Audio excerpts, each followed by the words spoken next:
Hello. So today I want to talk to you about the game Ice and Idols from Inside Up Games. And they have a really impressive catalog of very clever games. Earth is probably their most well known, but please get to know their other games because they are really, really cool.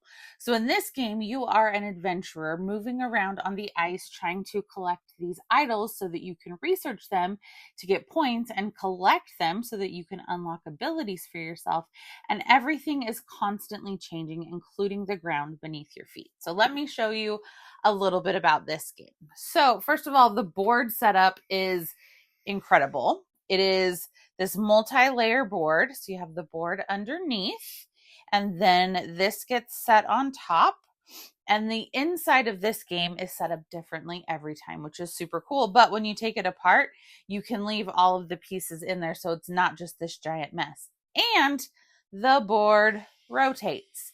That is one of the ways that things will change, is that there is the ability, to rotate the board.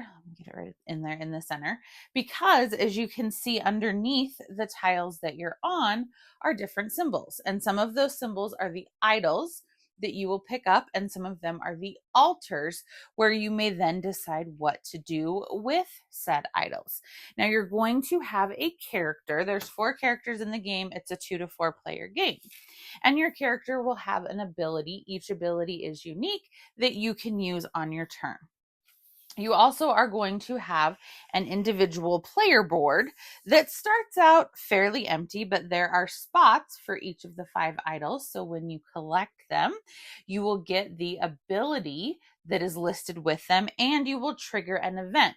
Sometimes these events are helpful, and sometimes they are something that is less than desirable, but you're going to use it to your advantage, because everything in this game is really about timing. It's about looking at all of your choices, making the right choice at the right time while everyone else is doing the same thing, and figuring out how to manipulate things to your advantage.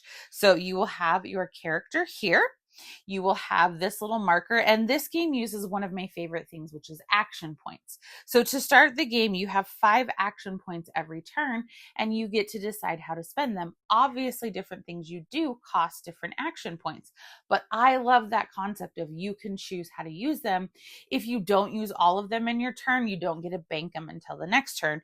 And then you can use adrenaline once in a while, which will get you an additional action point, but it will cost you action points on a future turn. But by unlocking certain idols, you can potentially get more action points permanently. And initially, you can only carry 1 idol at a time, but you can unlock an ability so that you can now carry 2. So you can see how you're gaining things as the game goes.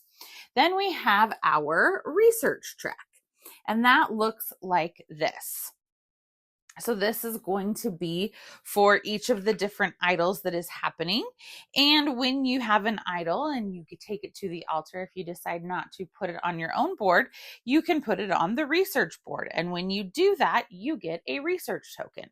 Now, there's often an immediate benefit. Sometimes it's endgame points. Sometimes it's something else that you will get to take. And once a track fills up all the way, whichever point number is below it, that will become its final point value at the end of the game. And however many tokens you have in that column, you will get to multiply it by that number of points. Now, these points are also sliding around. So just because right now pink is the lowest value at 5 does not mean it will stay that way. So again, you're going to manipulate things. And it's not just about getting the points on this track for the benefits. You also have a secret objective.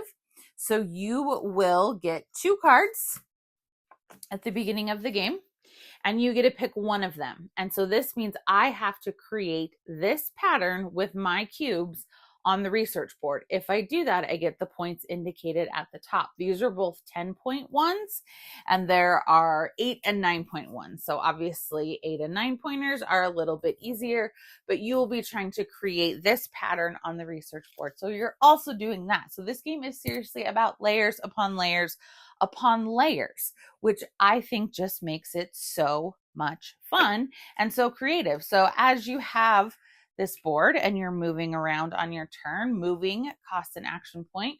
Picking up idols, which are below these, cost action points. You can see sometimes walls get in your way. The paths sometimes connect and sometimes don't. What do we do about that? Well, sometimes one of the events is that a piece is going to simply fall off the board and no longer be there. Other things are then going to let us slide tiles around, which is great. And everything wraps around the board. So if you're at the edge, you wrap around to the other side. One of the abilities too is that you can rotate the board 90 degrees. One of your abilities is that you can rotate a given tile 90 degrees. So you can see how you're always getting to change things to get the paths to work out in the way that you want. The game will end when either someone has placed all 10 of their tokens, their research tokens, or 4 of the 5 research areas are completely full, and then you're going to count up your points. So you're going to get points for the research track, and if there's any bonus points on there. You are going to get points if you completed your private objective, and if you manage to get all 5 of the idols on your board, you will get an additional 8 points, and there's no need for a player aid in this game because everything is on your individual player board. So this is a very creative, very clever game, all about moving things at the right time. So this is Ice and Idols from Inside Up Games. Go ahead and check it out, and check out the other games in their catalog because I think they are fantastic. Give me a like and a follow, and I'll keep bringing you more board game content. Thanks. Bye.